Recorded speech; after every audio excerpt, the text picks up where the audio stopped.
একটা ভিডিও করছি ছোট করে। এটা একটা অ্যাওয়ারনেস ভিডিও। আম আমি বেসিক্যালি আম আগেও একটা এরকম ভিডিও করেছিলাম। আম সো সমস্যাটা হচ্ছে in current scenario, in current days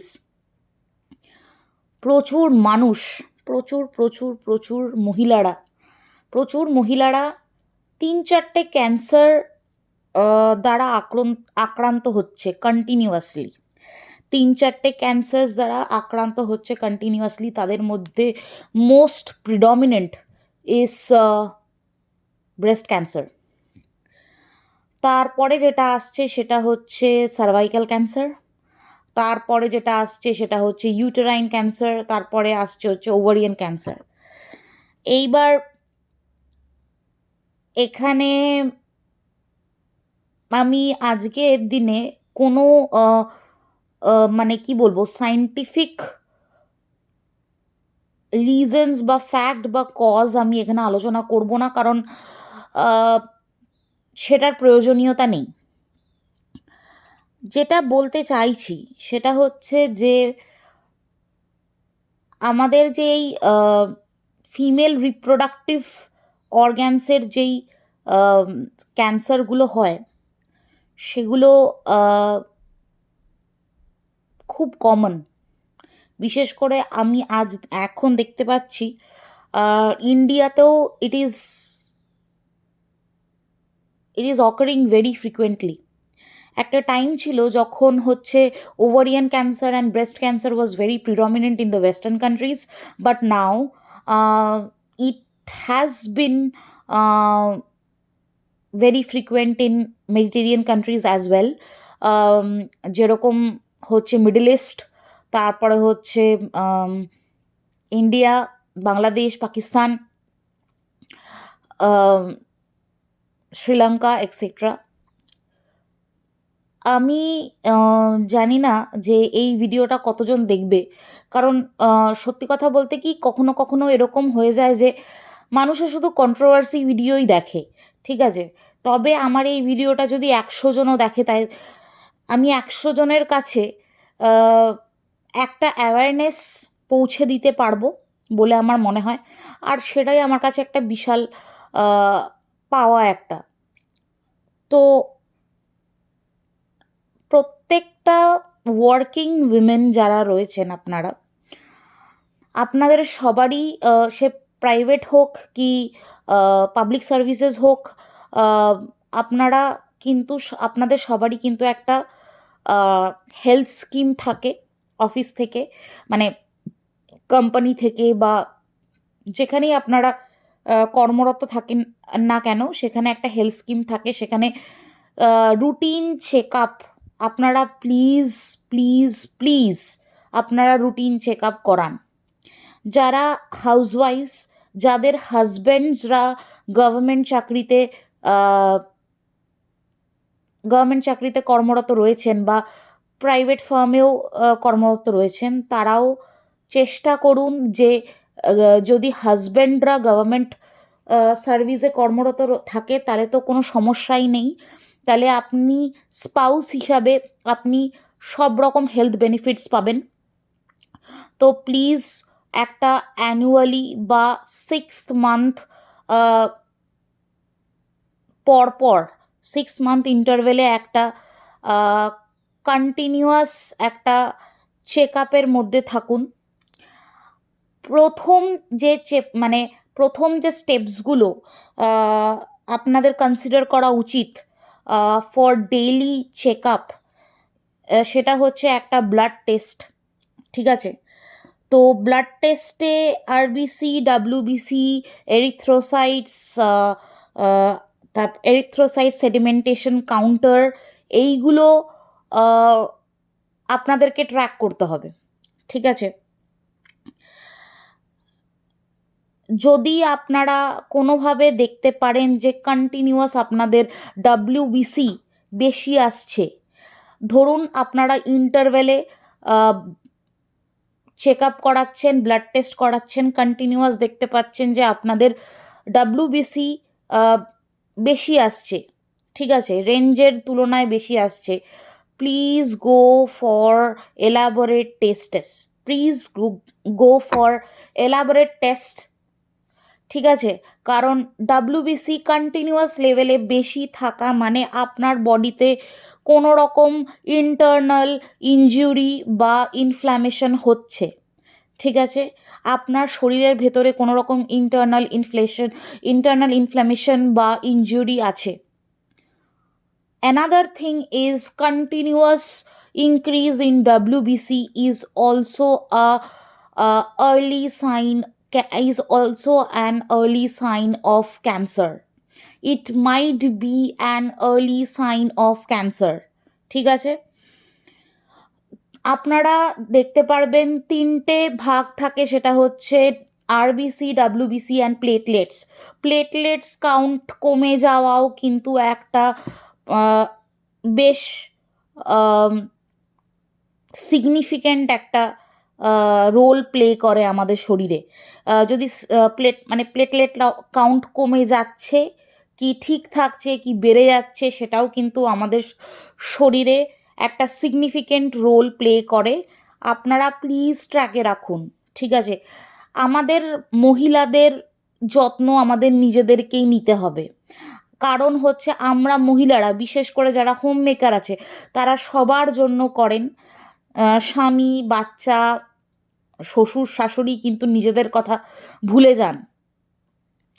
এইবার আসি যে কিছু কিছু অ্যাওয়ারনেস যেটা আপনারা ডেইলি রুটিন বেসিস চেক করতে পারেন। প্রথম কথা হচ্ছে যে আফটার 30 ইয়ার্স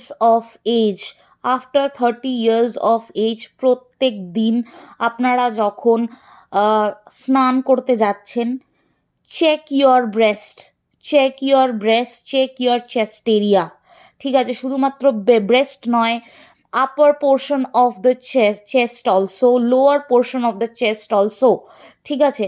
কোথাও কোনো লাম্পস বুঝতে পারছেন কি না, ঠিক আছে, হার্ড লাম্পস, সফট লাম্পস, যাই হোক না কেন, যদি কিছু মনে হয় যে এরকম কিছু আছে বা আপনারা নোটিস করছেন, then and there immediately seek guidance, immediately seek help from doctors, go and get a check up immediately, ঠিক আছে। হার্ড লাম্পস হলে তো কোনোভাবেই আপনারা ওটাকে ইগনোর করবেন না, সফট লাম্পস হলেও করবেন না, কারণ you don't know whether it is a fibrosis or a malignant tumour, ঠিক আছে। কারণ সেটা আমরা বুঝতে পারবো না, নানান ধরনের টেস্ট আছে, নিডল বায়োপসি আছে, নানান ধরনের টেস্ট করে তারপরে বুঝতে পারা যায় যে হ্যাঁ এটা ম্যালিগনেন্ট হতে পারে। বিনাইন আর ম্যালিগনেন্ট, বিনাইন হচ্ছে যেটা হচ্ছে নর্মাল টিউমার, ঠিক আছে, ক্যান্সারাস নয়। বিনাইনও কিন্তু বড় হয় কিন্তু ক্যান্সারাস নয়, ঠিক আছে। Malignant, cancerous. ম্যালিগনেন্ট কি হয়, যে আপনাদের যদি ম্যালিগনেন্ট টিউমার হয়, সেটা কিন্তু আলটিমেটলি একটা জায়গায় থেমে থাকবে না, স্প্রেড করবে, মেটাস্টেসাইজ করবে, and ultimately will take up the whole body through lymphatic system and through connective tissues like blood, ঠিক আছে। মানে রক্ত আর লিম্ফ্যাটিক যে সিস্টেম আছে সেটা দিয়ে পুরো শরীরে ছড়িয়ে যাবে, আপনারা বুঝতেও পারবেন না। তো যখনই কোনো রকম কোনো লাম্প আপনাদের chest area, upper portion, breast area or lower portion of the chest, if you notice any kind of lump, go and immediately seek help. ডায়াগনাইজ করান, এমআরআই করিয়ে তারপরে সঙ্গে সঙ্গে ট্রিটমেন্ট চালু করুন। দেখুন, সেকেন্ড স্টেজে গিয়েই জেনারেলি ধরা পড়ে, ফার্স্ট স্টেজে আপনি বুঝতেও পারবেন না, ঠিক আছে। সেকেন্ড স্টেজে গিয়ে যদি ধরা পড়ে তাহলে আপনার বাঁচার আশা 90%। এবার এটা ডিপেন্ড করে মানে একজন মানুষের থেকে আরেকজন মানুষ এটা ডিপেন্ড করতে পারে, আলাদা হতে পারে, কারণ সবার শারীরিক সুস্থতা মানে আদার প্যারামিটার্স আর নট সেম। কারোর ডায়াবেটিস থাকে, তো সেখানে মেটাস্টেসাইজ হওয়ার মানে কি বলবো, ফ্রিকোয়েন্সিটা অনেক বেশি বেড়ে যায়, অন্যান্য রোগ থাকে। তো এটা আমি বললাম ব্রেস্ট ক্যান্সারের জন্য। This is the first awareness যেটা সবার নেওয়া উচিত। এইটুকু তো করাই যেতে পারে যে আমরা মোটামুটি স্নানটা যখন করছি তখন আমরা ব্রেস্টটাকে স্টাডি করি, মানে মানে মনিটর করি যে কোথাও কোনো প্রবলেম আছে কি না। এরপরে সেম ওয়েতে আপনাদের যে প্রাইভেট এরিয়া, আদার প্রাইভেট এরিয়া, ঠিক আছে, সেটাকেও আপনাদের মনিটর করতে হবে। ওখানে কোনো রকম ফুসকুড়ি জাতীয় কিছু, মানে ভেজাইনাল ওপেনিংয়ে কোনো রকম ফুসকুড়ি জাতীয় কিছু বা কোনো রকম আঁচিল জাতীয় কিছু, ওয়ার্ড টাইপের কিছু হচ্ছে কি না। কারণ কখনো কখনো কি হয় যে HPV infection in the vaginal area can lead to cervical cancer. যদি আপনারা দেখেন যে ওখানে যে ওই জায়গাগুলোতে মহিলাদের প্রাইভেট পার্টসের ওই জায়গাগুলোতে কোনো দিন কোনো রকম যদি আপনারা লক্ষ্য করেন যে কোনো আঁচিল, ঠিক আছে, কোনো আঁচিল আপনারা বুঝতে পারেন হঠাৎ করে কোনো আঁচিল দেখা দিয়েছে, go and get that test, go and get a pap smear test, ঠিক আছে। এবার এইখানে আমাদের ভারতে pap smear test is not very common, ঠিক আছে, কিন্তু বাইরের দেশে সব জায়গায় after certain period of time like 13 years of age সবাই প্যাপ টেস্ট করাতে বাধ্য, ঠিক আছে। আমার রুটিনলি হয় এখানে যখন থেকে আমি ইউএসএতে আছি, কারণ ওয়েস্টার্ন কান্ট্রিজে এই ধরনের রিপ্রোডাক্টিভ অর্গ্যানের ক্যান্সার খুব কমন, তাই জন্য তারা মনিটর করে। ইন্ডিয়াতেও করা উচিত, কারণ আমরা ভাবি যে কিছু হবে না, এইটা সব থেকে খতরনাক। আপনারা দেখতে পাচ্ছেন যে হিনা খান 3rd স্টেজে গিয়ে ধরা পড়েছে, ঠিক আছে। মাস্টেক্টমি করা হয়েছে বা পরিকল্পনা চলছে, এরকম কিছু একটা ব্যাপার আছে।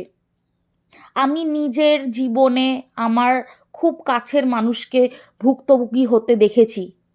যদি ক্যান্সার আবার উইদিন 5 ইয়ার্স অফ এজ ফিরে আসে তাহলে কিন্তু খুব সমস্যার ব্যাপার। আর ovarian cancer one of the most dangerous cancer. ওভারিতে যে কোনো সিস্ট কিন্তু ধরা পড়লে সঙ্গে সঙ্গে ট্রিটমেন্ট করান, যে কোনো সিস্ট, ঠিক আছে। কারণ আমরা কখনো কখনো সিস্ট বলে ইগনোর করি, but ovarian cancer is the most dangerous cancer, because ওভারিটা এমন একটা জায়গায়, স্টামাকের এমন একটা জায়গায় প্রেজেন্ট যে ওভারিটা কিন্তু কোনো রকম ইন্টারনাল অর্গানালার মেমব্রেন দিয়ে সারাউন্ডেড নয়, ঠিক আছে, খোলা জায়গায়।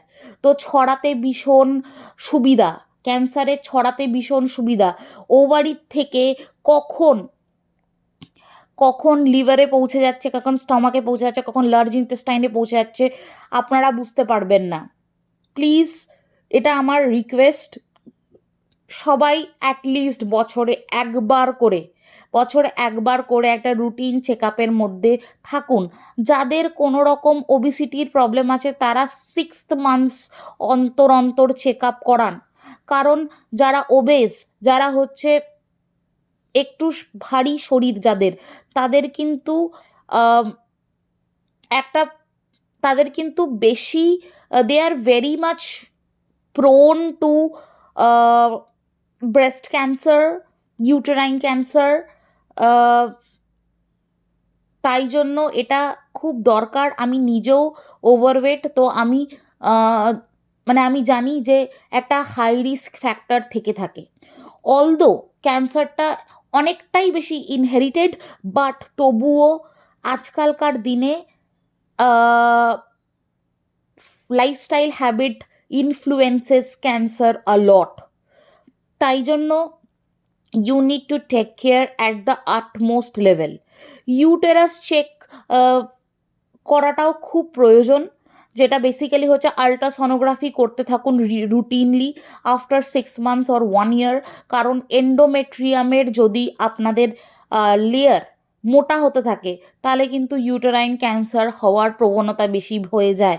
বিশেষ করে যারা হচ্ছে 50 ঊর্ধ্ব মহিলা, যাদের হচ্ছে মেনোপজের সময় এগিয়ে আসছে, তারা প্লিজ রুটিনলি চেক আপের মধ্যে দিয়ে থাকুন। এটা আমার আজকে একটা অ্যাওয়ারনেস ভিডিওই বলতে পারেন। আমি চাই যে মানুষ এই ভিডিওটা দেখুক, এই ভিডিওটা শেয়ার করুক, কারণ হচ্ছে যে আপনারা দেখতেই পাচ্ছেন যে সেলিব্রিটিজরা এত নিয়ম নিষ্ঠার মধ্যে দিয়ে থাকে, তবুও they are having third stage of cancer. মানে বুঝতে পাচ্ছেন, it is already late, it has been metastasized in the lymphatic system. Hina খানের আর্মপিটের লিম্ফ্যাটিক নোডসগুলো কেটে বাদ দেওয়া হয়েছে অলরেডি। তো মানে সেলিব্রিটিসরা যদি এত যত্নের মধ্যে থাকার পরেও যদি থার্ড স্টেজে গিয়ে ক্যান্সার ধরা পড়ে, আপনাদের মতো হাউস মেকার যারা আছে, যারা সারাক্ষণ অন্য মানুষের জন্য করে যাচ্ছে, নিজের জন্য করতে পারছে না, তারা কিভাবে বুঝবে যে তাদের শরীরে কোনো রকম সমস্যা হচ্ছে? আর আমার এটাও রিকোয়েস্ট, যারা আপনারা ছেলেমেয়েরা আছেন, মানে টিনেজার্সরা রয়েছেন বা ইউথ রয়েছেন, তারা প্লিজ আপনাদের মায়েদের, আপনাদের বোনেদের, আপনাদের ওয়াইফদের টেক কেয়ার করুন, তাদেরকে প্রপার চেক আপের মধ্যে রাখুন। ডায়াগনাইজ যদি কিছু হয়, ট্রিটমেন্ট করুন সঙ্গে সঙ্গে। Tata medical centre is absolutely great for cancer treatment, ঠিক আছে? তো আমি আশা করি আমি আমার বক্তব্য রাখতে পেরেছি। আমি যেটা চাইছি, যে অ্যাওয়ারনেসটা ক্রিয়েট করতে চাইছি, সেটা মানুষের মধ্যে পৌঁছে যাবে। আর পারলে এই ভিডিওটা শেয়ার করবেন। অন্য কোনো ভিডিও আমি শেয়ার, লাইক, কমেন্ট কিচ্ছু করতে বলি না, কারণ that is not something very important in our life, but this video should be shared. Please go through this video. Take care of yourself. This is the high time women should take care of their bodies.